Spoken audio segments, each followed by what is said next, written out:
Book 5 of the Meditations of the Emperor Marcus Aurelius Antoninus.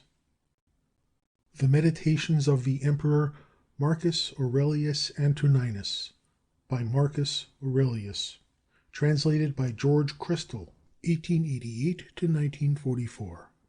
Book 5. In the morning, when you find yourself unwilling to rise, have this thought at hand: I arise to the proper business of man, and shall I repine at setting about that work for which I was born and brought into the world? Am I equipped for nothing but to lie among the bedclothes and keep warm? But you say it is more pleasant so. Is pleasure then the object of your being, and not action and the exercise of your powers? Do you not see the smallest plants, the little sparrows, the ants, the spiders, the bees, all doing their part and working for order in the universe as far as in them lies? And you will refuse the part in this design which is laid on man? Will you not pursue the course which accords with your own nature? You say, I must have rest. Assuredly. But nature appoints a measure for rest, just as for eating and drinking. In rest you go beyond these limits, and beyond what is enough. But in action you do not fill the measure, and remain well within your powers. You do not love yourself. If you did, you would love your nature and its purpose. Others who love the art that they have made their own exhaust themselves with laboring at it, unwashed and unfed. But you honor your own nature less than the carver honors his carving, less than the dancer honors his dancing, the miser his gold, or the vain man his empty fame. These men, when desire takes them, count food and sleep well lost if they can better realize the object of their longings. And shall the pursuit of the common good seem less precious in your eyes and worthy of a lesser zeal? How easy it is to thrust away and blot out each impression that is disturbing and unfit, and forthwith to enjoy perfect tranquillity. Judge no speech or action unworthy of you which is consistent with nature. Be not dissuaded with any consequent criticism or censure from others, but if the speech or action be honorable, judge yourself worthy to say or do it. Those who criticize you have their own conscience and their own motives. Those you are not to regard, but follow a straight course, guided by your own nature and the nature of the universe, both of which point the same way. I walk the way which is nature's, until at last I shall fall and be at rest. Breathing out my breath into the air wherefrom I daily drew it, falling on that earth whence my father drew his seed, my mother her blood, and my nurse the milk which nourished me, on that earth which has given me my daily food and drink through all these years, which sustains my footsteps and bears with me her manifold abuser. Men cannot admire you for your shrewdness. Be it so. But there is many another quality of which you cannot say, it is not in me. Display these. They are wholly in your power. Be sincere, be dignified, be painstaking, scorn pleasure, repine not at fate, need little, be kind and frank, love not exaggeration and vain talk, strive for greatness. Do you not see how many virtues you might show, of which you are yet content to fall short, though you have not the excuse that they are absent, or that you are unfit for them? Are you driven by some want in your equipment to be querulous, to be miserly, to be a flatterer, to reproach your body with your own faults, to cringe to others, to be vainglorious, to have all this restlessness in your soul? No, by the gods, you might have escaped these vices long ago. All your fault, then, is that you are somewhat slow and dull of comprehension. This you should strive to correct by exercise, neither neglecting your dullness nor taking a mean pleasure in it. Some men, when they have done you a favor, are very ready to reckon up the obligation they have conferred.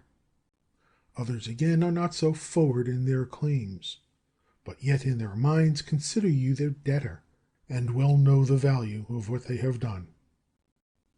A third sort seem to be unconscious of their service.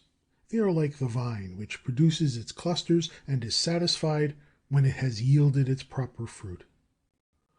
The horse when he has run his course, the hound when he has followed the track, the bee when it has made its honey, and the man when he has done good to others, make no noisy boast of it, but set out to do the same once more, as the vine in its season produces its new clusters again.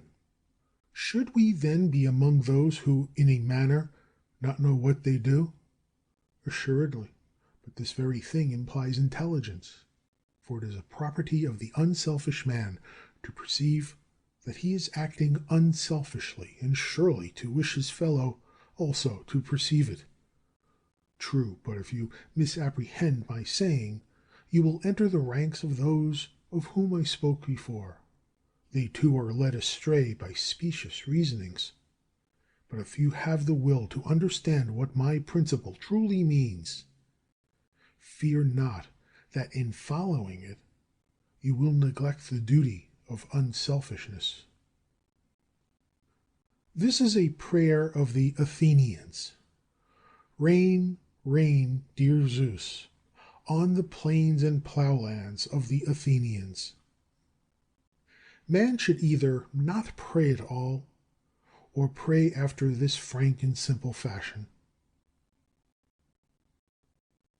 Just as one says that Aesculapius had prescribed a course of riding for someone, or the cold bath, or walking barefooted, so it may be said that the guiding mind prescribes for a man disease, or mutilation, or losses, or the like. Prescribed, in the first case, means that such treatment was enjoined on the patient as might coincide with the needs of his health. In the second, it means that each man's fortune is appointed to coincide with the purposes of fate. Now, the very word coincidence implies something like that correspondence of squared stones in a wall or pyramid, which workmen speak of when they fit them together in some structure. All things are united in one bond of harmony, and just as all existing bodies go to make the visible world what it is, so destiny, as the general cause, is compounded of all particular causes. The most unphilosophical grasp my meaning, for they say, Fate gave this to so-and-so. This was appointed or prescribed for him. Let us then receive the decrees of fate as we receive the prescriptions of Aesculapius. He prescribes many things for us, and some of them are harsh medicines. Yet we obey him gladly in the hope of health. Conceive, therefore, that, for nature, the doing of her work and the fulfilling of her purposes are, as it were, her health, and welcome all that happens, even should it seem hard fortune, because it tends to the health of the universe, and to the prosperity and felicity of Zeus. He would not have brought this or that on any man did it not contribute to the good of the whole. Nor does any part of nature's system bring aught to pass which suits not with her government. For two reasons then you should content yourself with what befalls you. The first is that it was created and ordained for you, and was in a manner related to you from the beginning, in the weaving of all destinies from the great first causes. The second is that even what happens severally to each man contributes to the well-being and prosperity of the mind which governs all things, and indeed even to its continued existence. For the whole is maimed if you break in the slightest degree this continuous connection, whether of parts or causes, and this you are doing your best to break and to destroy whenever you repine at fate. Fret not, neither despond, nor be disheartened, if it be not always possible for you to act according to your principles of perfection.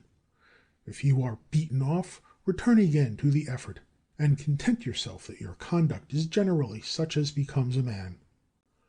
Love the good to which you return, and come back to philosophy, not as one who comes to a master, but as one whose eyes ache recurs to sponge and egg, as another has recourse to plasters, or a third to fomentation, and thus he will make no empty show of obeying reason, but find that it gives you rest.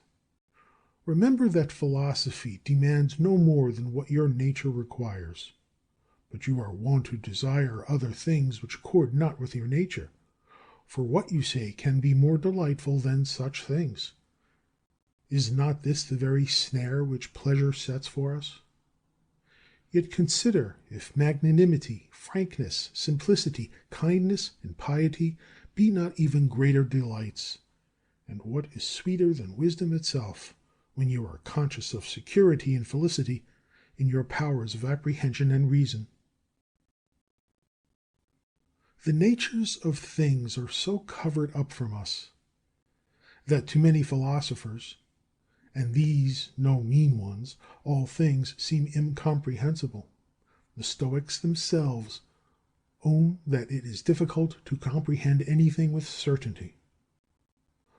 All our assent is inconsistent, for where is the consistent man?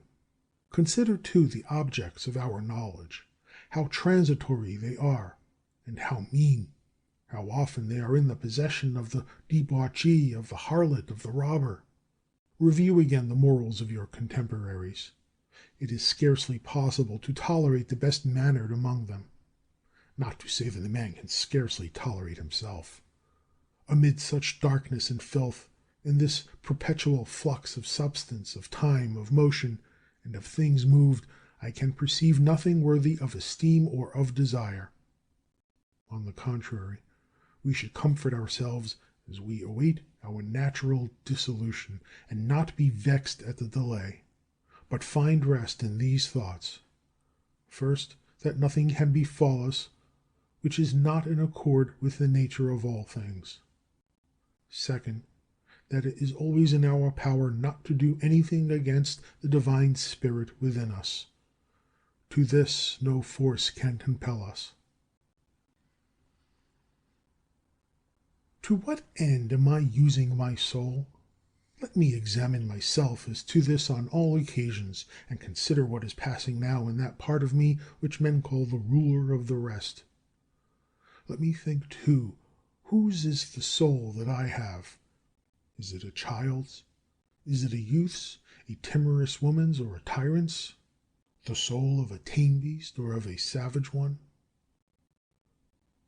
Of what value the things are which the many account good, you may judge from this: if a man has conceived certain things, such as prudence, temperance, justice, or courage, to be good in the real sense, he cannot, while he is of this mind, readily listen to the traditional jibe about a superabundance of good things.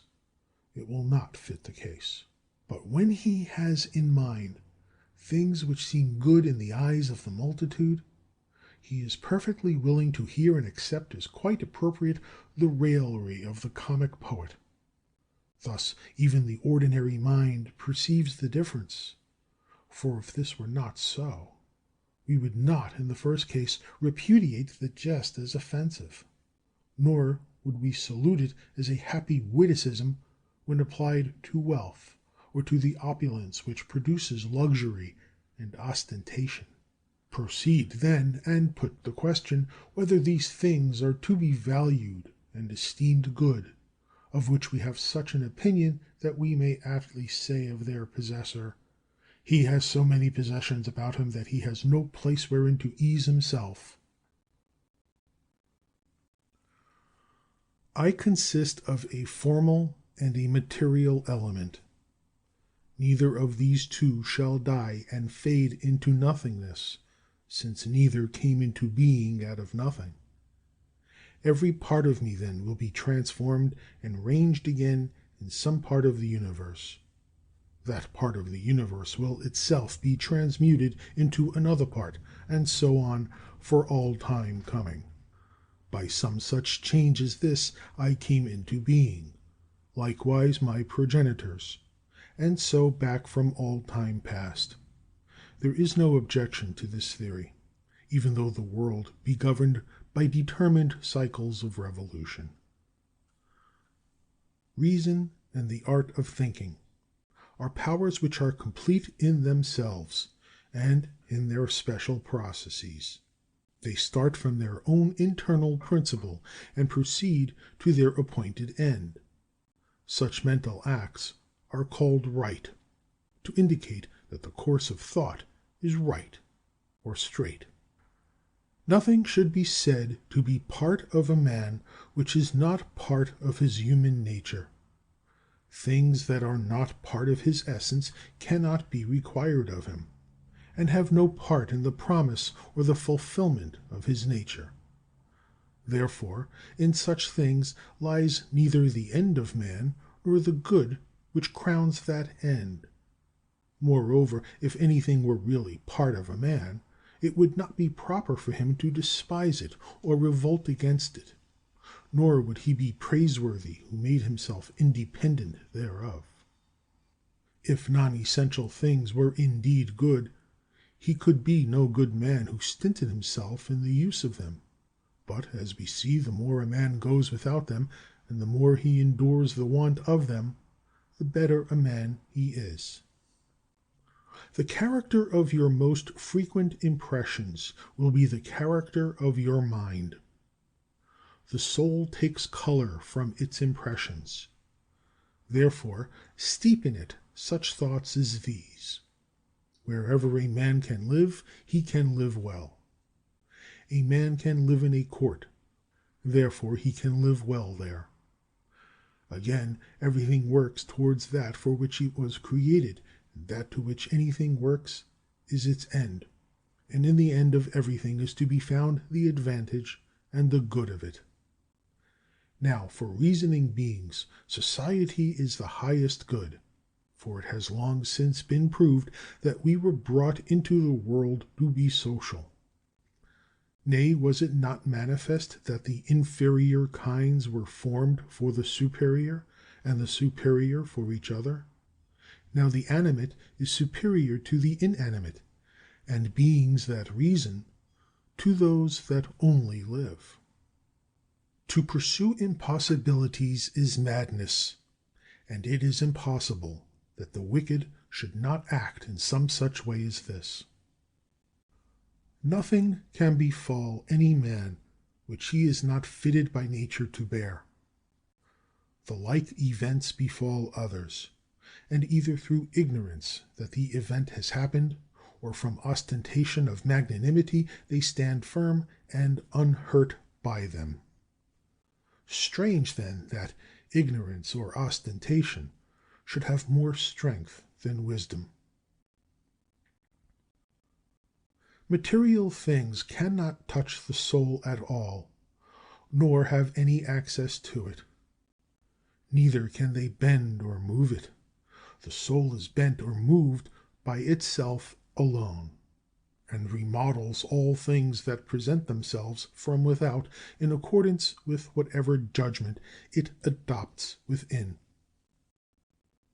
In one respect, man is nearest and dearest to me, in so far, that is, as I must do good to him and bear with him. But in so far as some men obstruct me in my natural activities, man enters the class of things indifferent to me, no less than the sun, the wind, or the wild beast. By these, indeed, some special action may be impeded, but no interference with my purpose or with my inward disposition can come from them, thanks to my acceptive and modifying powers. For the mind can convert and change everything that impedes its activity into matter for its action. Hindrance in its work becomes its real help, and every obstruction makes for its progress.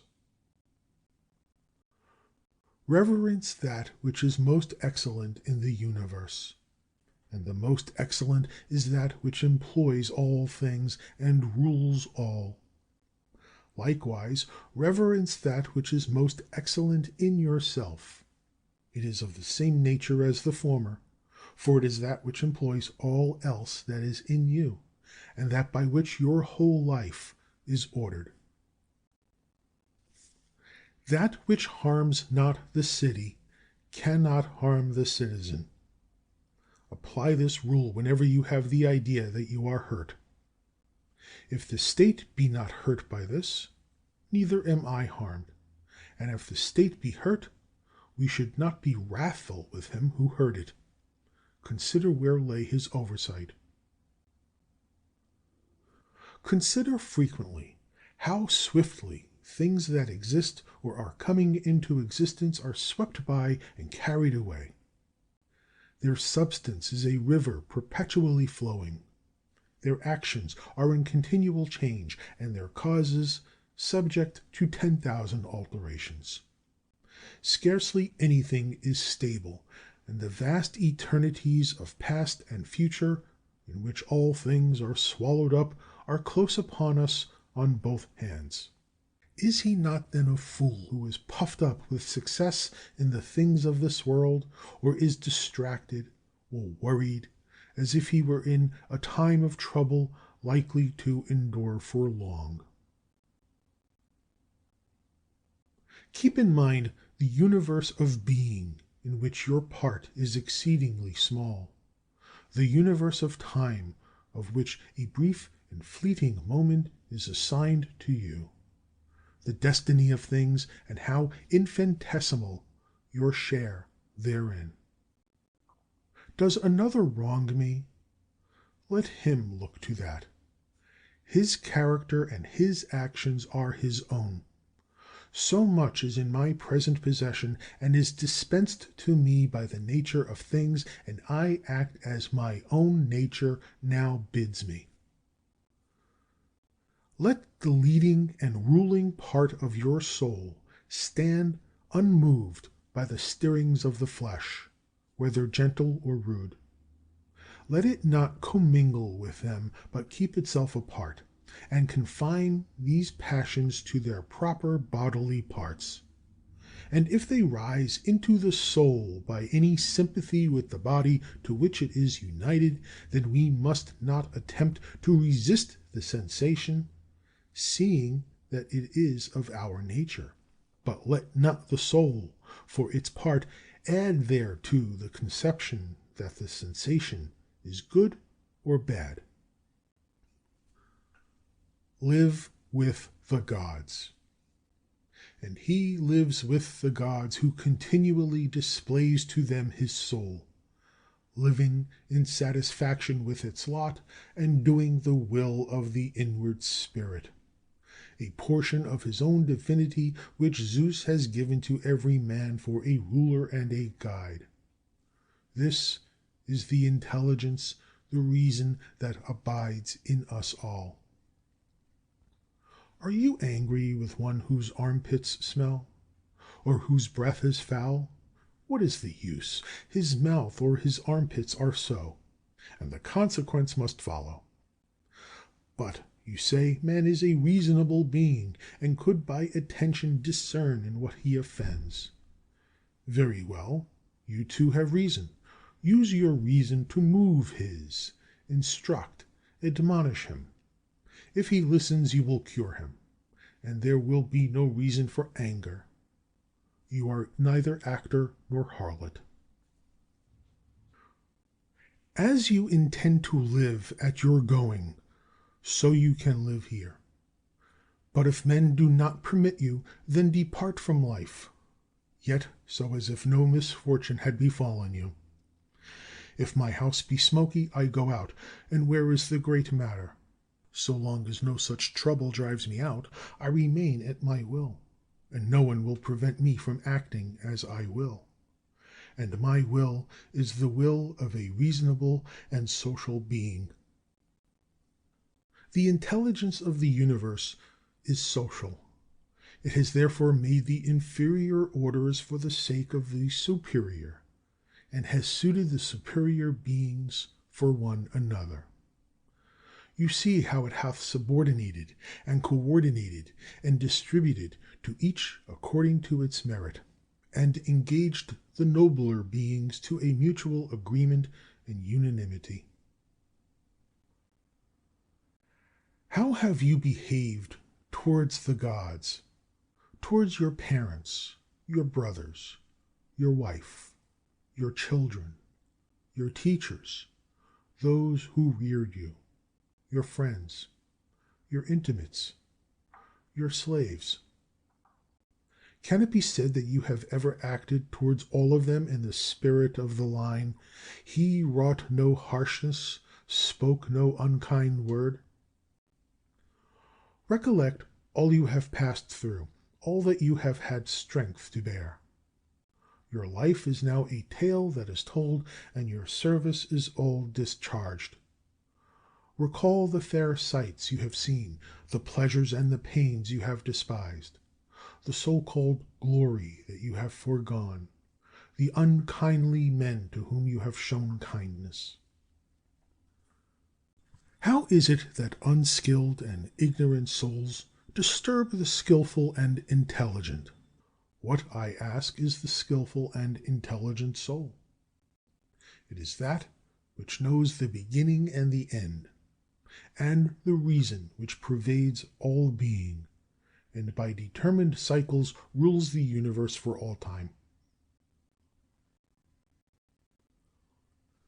In a little space you will be only ashes, and dry bones, and a name, perhaps not even that.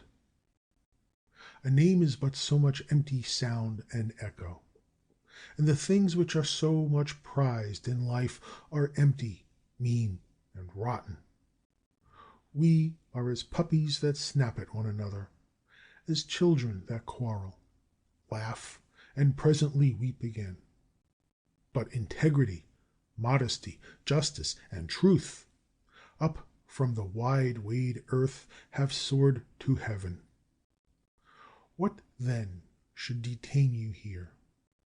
Things sensible are ever changing and unstable. The senses are dull and easily deceived. The poor soul itself is a mere exhalation from blood. Fame is such a world as a thing of naught. What then? You await calmly extinction or transformation, whichever it may be. Until the fullness of the time be come, what is to suffice you? What else then a life spent in fearing and praising the gods, and in the practice of benevolence, toleration, and forbearance towards men?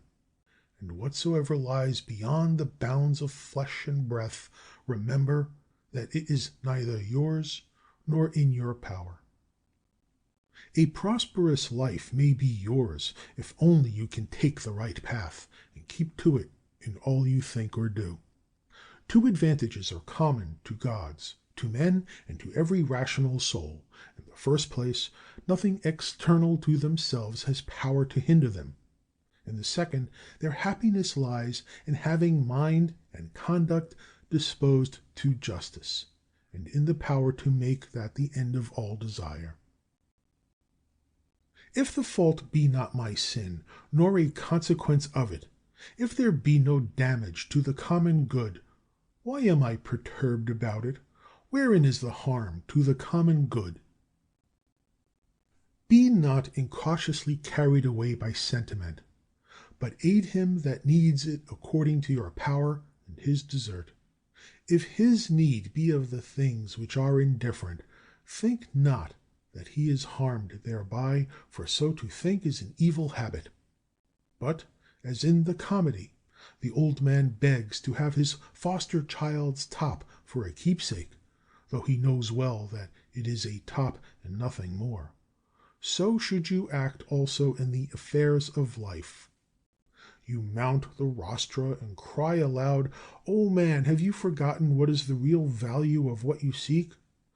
No, but the many are keen in their pursuit of it. Are you then to be a fool because they are? In whatever case I had been left, I could have made my fortune. For what is it to make a fortune but to confer good things upon one's self?